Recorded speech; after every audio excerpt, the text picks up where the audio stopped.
All right, week 14. We ain't talking about the game. We're talking about the playoffs. That's right, fellas. It's the first ever playoffs in this league. And what a race it was. I'm sure everyone already knows the results. So there's really no point in recapping anything. I'm just going to do something fresh and brand new that you haven't seen before in this league. Fantasy MVPs for each team. The draft was very interesting. A lot of guys that were not drafted early helped you guys out during your fantasy seasons. So you had a lot of breakouts and sleepers. And we might as well give them a special shout out. They will be in playoff order too, so we can recognize the best of the best when it comes to this league this year. So let's get into it. First off, we have Dave's Quentin's Pancake House. After much backlash from the rest of the league, after trading Aaron Jones and spending almost 80 fab the first week, Dave backed it up by winning and even more winning, finishing the regular season 10-4, the best record, period. But he has his MVP to thank for that, Aaron Rodgers. I told myself I wasn't going to pick QBs, so you can blame me for this one. But the guy put up over 20 points in all but 2 games this season. But the honorable mention for David's team goes to Hunter Renfrow, a waiver pickup. Former Clemson walk-on, has been the go-to wide receiver in Las Vegas and gives smaller players in high school someone to look up to. He's also been the wide receiver 3 since week 8. And if you compare him to DK Metcalf, it's kind of hard to believe. Next up at number 2, we have Dan Saul, Clyde, and Seek. How he did it, I will not understand, but it's like he chose the best player in each round of the draft, excluding the first 3 rounds.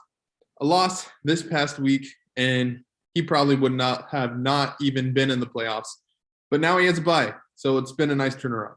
MVP here is James Conner. Split backfields are something you should avoid, unless it's James Conner, because you're going to get every Cardinal touchdown. The NFL touchdown leader was a 7th-round pick in the league, who in return became the running back 6 on the year. Hard to beat that value. Quick honorable mention to Marquise Brown. Definitely more boom or bust, but was game-changing early on this year. Hopefully he can get back to form after not performing as well the past few weeks. At number 3, we have the anti-vax all-pro team. Brian Birch is the manager. After being the number 1 guy for a while, he has fallen back down to earth and doesn't even have a bye anymore. Obviously, Ryan was dominating the whole league when he was 8-3, but 3 straight losses moved him down to the 3 spot. But on his team, is there really a more obvious choice for MVP here? Jonathan Taylor, no question. He might end up as the NFL MVP.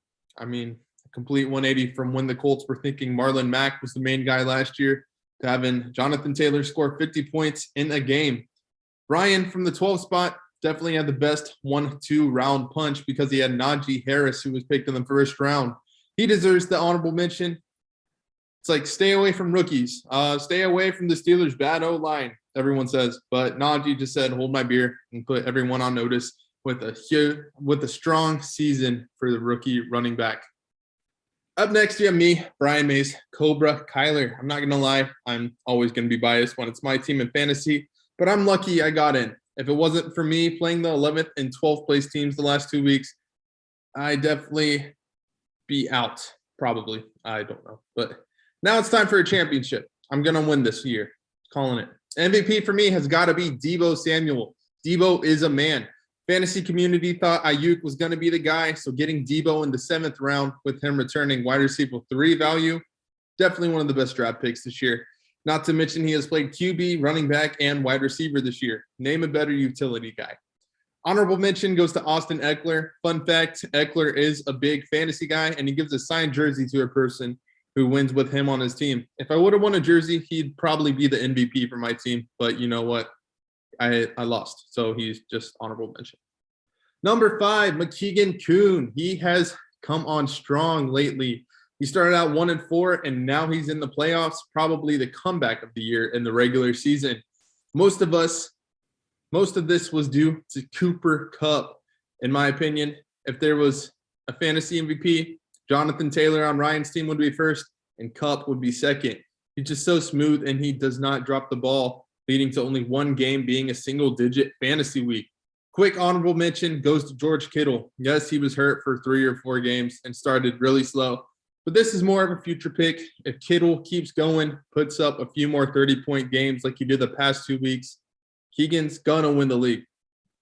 Number 6, we have Alex and Robert Kraft's Massage Parlor. Okay, guys, I know this one's gonna sound crazy, but Alex's MVP is Derrick Henry. Oh, but he's been gone since week 8. Yes, but listen, even with the 6 weeks he did not play, he's still the running back 8 on the year. He would far and away be the number 1 guy if he wasn't hurt. He definitely led Alex to the playoffs even if he was hurt. An honorable mention goes to DeAndre Swift. Yes, he's also battling an injury right now, but ever since Henry has been gone, he was able to rely on Swift to keep his team scoring points. We already know Henry's out for the rest of the regular season, but if Swift comes back, he could be the game changer in Alex's playoff run. Congrats to those 6 guys who made the playoffs. Now on to the losers. I mean, the consolation bracket. Number 7, we have Reedy and Streaking Brown. He had a very interesting season. Started off the season 6-0, and then only won 2 of the last 8 games. A rough way to go, which made Reedy visibly upset, and he changed his team name because of that, from your fave team Reedy, because his team is definitely not our favorite teams anymore. His MVP this season is going to be his 2nd round pick, Justin Jefferson J. Jettas. He has been the wide receiver 2 on the season, following his strong rookie season last year, and he will for sure be an early pick again next year. But his honorable mention this season is Cordero Patterson. He was not drafted. He was a waiver wire pickup. And if anyone would have said the 30-year-old Patterson was going to be the RB7 on the year, all of us would tell that guy that they'd be crazy. That's exactly what happened. I don't know what the Falcons did to finally unlock Patterson's talents that he showed his rookie year, but they did, and he is great. Now at number 8, we have Andrew Burr and his team Big, Steele, Burrow, and Barter. Arguably one of the hardest seasons went to Andrew, who bought the hype of several NFL players who either got hurt or did not perform as they were projected. One player that did perform well enough to be the team's MVP was Tyreek Hill. Yes, his season was a little bit disappointing as the first wide receiver drafted, but he's still the wide receiver 5 on this season. Still has more good games than bad, and he still led Andrew to 8 wins. And a quick honorable mention goes to Darrell Henderson. The 4th round running back has been great all season before his late injury the past few weeks. He has definitely been a highlight on the team that was struggling to stay afloat all season, and he almost got him to the playoffs if he would have won 1 more game. Big Truz, Chad comes in at number 9. Chad was another team that dealt with many injuries and bought into the rookie hype, aka Trey Sermon. But I have to mention CeeDee Lamb for Chad. Although he traded him away, he was the heart and soul of the team the whole season until they were traded. But since he was traded, I can't make him Chad's MVP. I'm giving that to Stephon Diggs, who's the wide receiver 10 on the year and has only 3 games with a single-digit point total. He definitely did the job for Chad. Michael Pittman is going to get the honorable mention. I literally just said I'm not going to go for people who you trade for. But that being said, he traded for Pittman before his breakout. And after a rough rookie season for Pittman, he proved to be the wide receiver 1 for the Colts and gave Chad a ton of great games. Now this one's going to be hard. We're on to the bottom 3. It's going to be tough to mention 2 good players for each of those teams. So I'm just going to try to at least mention one. For Dan Monin and his struggle bus, he easily had the hardest season. His first 4 picks all missed a ton of time, but his 5th round pick was the rookie out of LSU. The Bengals wide receiver Jamar Chase, he was the 6th best fantasy receiver this year, proved to be a touchdown machine when reunited with his former college teammate Joe Burrow, with Chase dropping passes in the preseason and saying it was hard to see a pro ball compared to a college ball. It was the total opposite from what many of us feared was going to happen when the reports came out.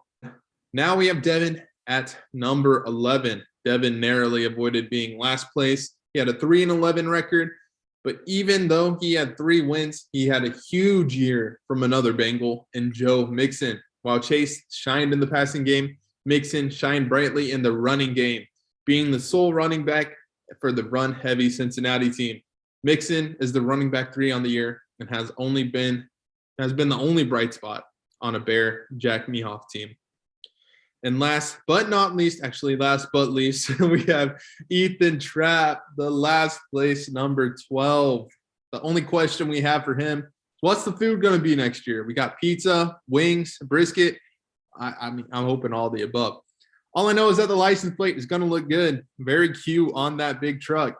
The 2-12 P-Town Golden Tates did have a bright spot that no one really expected in Jalen Hurts. He was drafted in the 11th round. His favorite team's QB always looked like he was having a bad game, but his fantasy production has been great.